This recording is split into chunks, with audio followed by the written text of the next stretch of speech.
What's up, ladies and mullets? Welcome back to another episode on the podcast, A Hand, the Refinery Worker. I'm your host, Shaq the Beast, and we are back together again after a short while. It was a bit of a gap. Yeah, there was a bit of a gap. A lot of it was due to house buying process.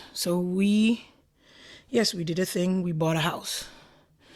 Yes, we are now proud homeowners. So it was a journey. It was difficult, but we had a good realtor. We had a good team. We had good lenders, and it was great. It worked out great. It worked out awesome. Everything went smooth. I couldn't have asked for a better team, and it went great. We went from an apartment to a home. Obviously, we had barely enough room. We were on top of one another, and we were feeling cramped. We were feeling really cramped, and I was doing my podcasts in my closet, and now we have a spare bedroom, and we've turned it into a bedroom slash office podcast area. So my wife does for school work and just things for school and things like that. And I have my podcast set up here. And as for right now, it's pretty good setup. And I also game in here. My son and I, we do our little Call of Duty gaming, and he likes Fortnite, so that's what we do. Spend our time here, but it's been a long while, and that is the reason. For a while, the house was in boxes. It was a shambles. It was disarray. Everything was everywhere. If it wasn't, it was in a box, and it was just like my studio was all packed up for months, and because I say months, the process is a long process, but it's not. So we found a house. We got pre-approved first, and this is by no mean a tutorial on how to buy a house, because I had very little part in the house buying process. My wife and the realtors and the lenders did most of it. I just signed when I was told to and where I was told to. But we got pre-approved. We got we put in an offer on a house that we thought we liked.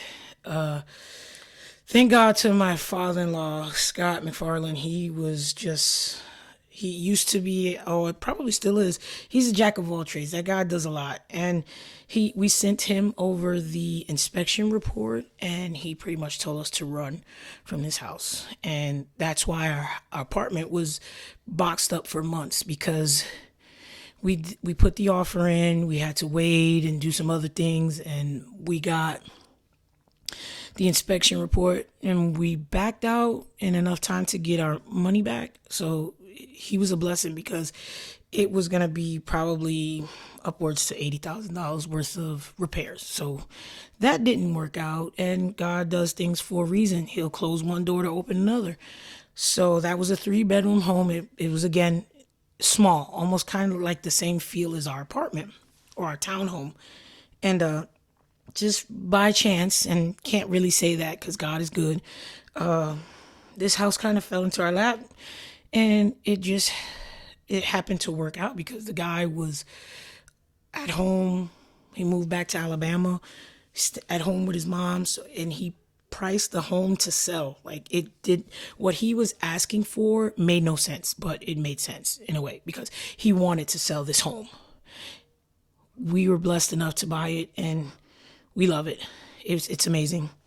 So that's why I've been so hard fiending to come back to the podcast. I could have been doing some more, I guess, promoting, but it was no point if I had no content to put out. But that is just, I guess, to fill you guys in, about what the long ass gap was. So yeah, that's what it was. We were buying a house. It took us a little bit, but we got it. We got it. It was awesome. So I love it. And I'm happy. Home ownership is definitely a challenge, but we own our own home. My wife and I own our own home, and our kids have their own bedrooms, and they were getting to the age where they shouldn't have been sharing a bedroom no longer, and they now have that. Now, ladies and mullets, back to what's really, excuse me, I didn't mean to clear my throat like that. I apologize. Back to what kind of helped pay for this house. Refinery work, refinery hands. And that would be myself, me. I am a refinery hand. There's so many things I could talk about when it comes to the refinery, and a lot has gone on since the last time I dropped an episode. But I'm gonna put one I'm gonna put one out there, and I think I touched on it a little bit. I forget in which episode. Another thing, I'm gonna not number these episodes no more. I cannot keep up with that. Fuck that. I'm done with that shit. But go ahead and try to follow me and subscribe, like, share, do all that good stuff. It's just me putting the story out to others, and whether you can relate, whether you work in a warehouse, whether you work in a florist, flower shop or a bakery, whatever. Everyone has a supervisor, right? Everyone has a boss. Everyone has a job to do, and the refinery workers and the refinery hands, we have a job to do. So some way, somehow, we can relate to one another, I'm sure. This episode, I'm going to talk about supervision. As a hand, if you cannot trust your supervisor, ladies and mullets, you're in a bind. You're in a bad bind. That individual is supposed to be a leader, right? And they're supposed to almost be selfless, take care of their hands, the company, and the work. Maybe not in that order, but at some point you're supposed to help and have your hands back. And I've been in kind of a pickle where I'm not gonna say when, I'm not gonna say how. It was just something that I just wanted to touch on. And if your supervisor don't have your back, you're fucked. You're fucked.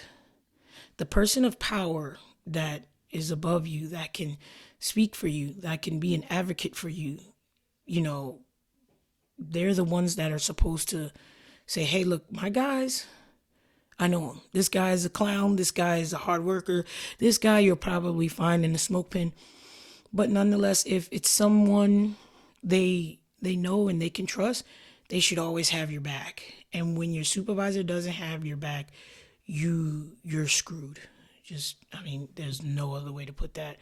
And I've been a supervisor, and I always had my guys back. Now, if you're wrong, you're wrong, and you have to suffer the consequences. You have to answer for what you had done. But if you know your guys and you know what they're capable of, you should always have their back. And that goes for any type of job. It doesn't matter. It doesn't matter if it's the refineries.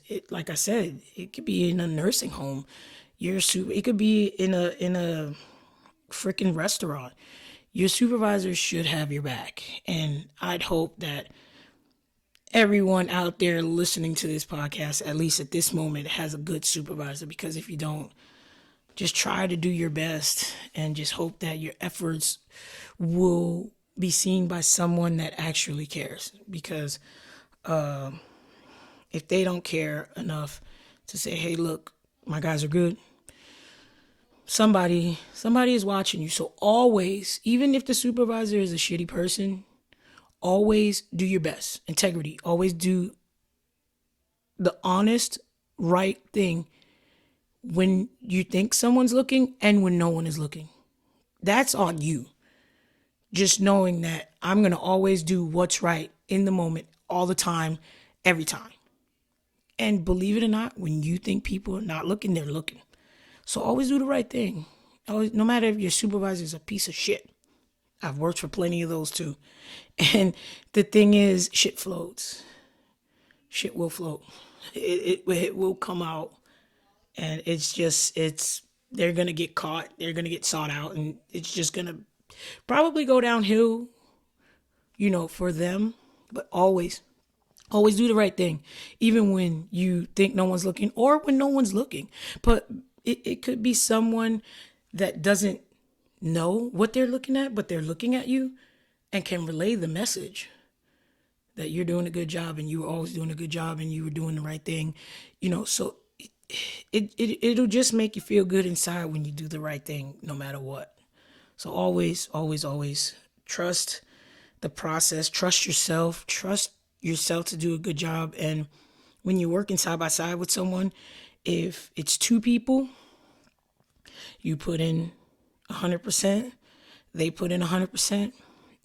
In reality, y'all are only working 50% each, but you're going hard and they're going hard.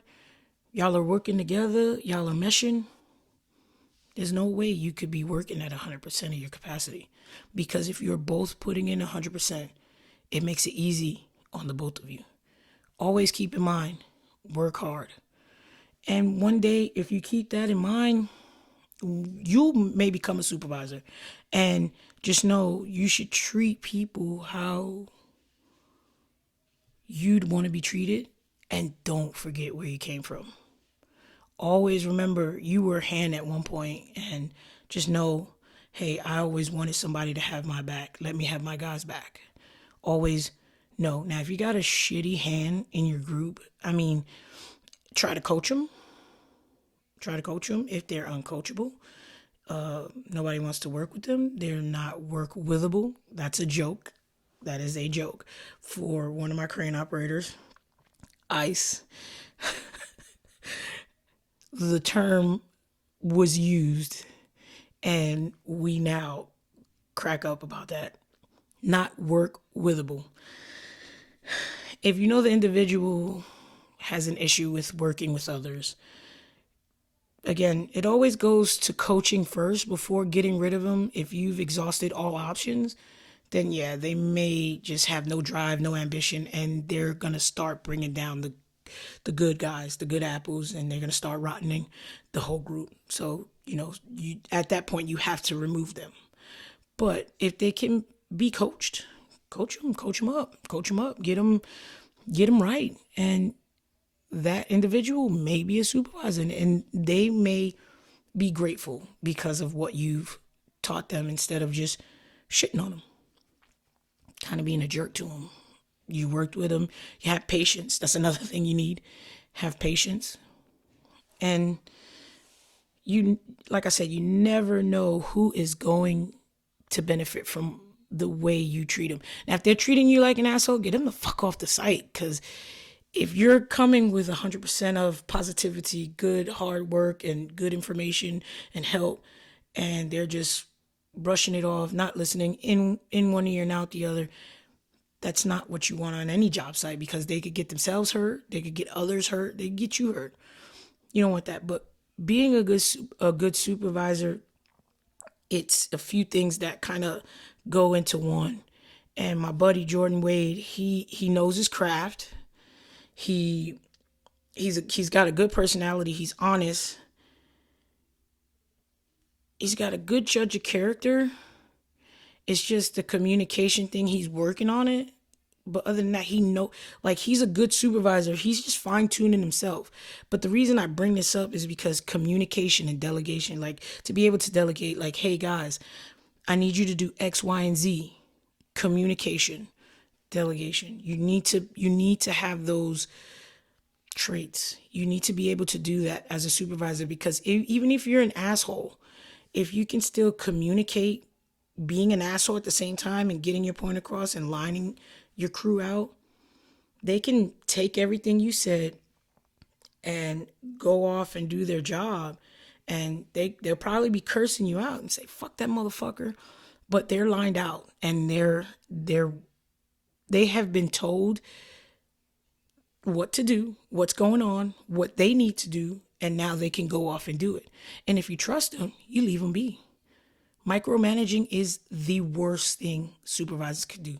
If you can't sit down and trust your guys, that you have to always be over their back, either you don't need to be a supervisor, you still need to be a hand, or you don't need the individual because you can't trust them to just let them do their job.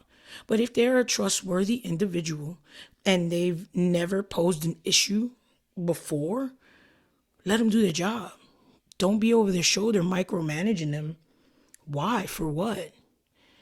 What are you gaining out of constantly harping over your guys and just making them feel uncomfortable? That doesn't make you a good supervisor. The fact that you're always there on their back, that does not make you a good supervisor.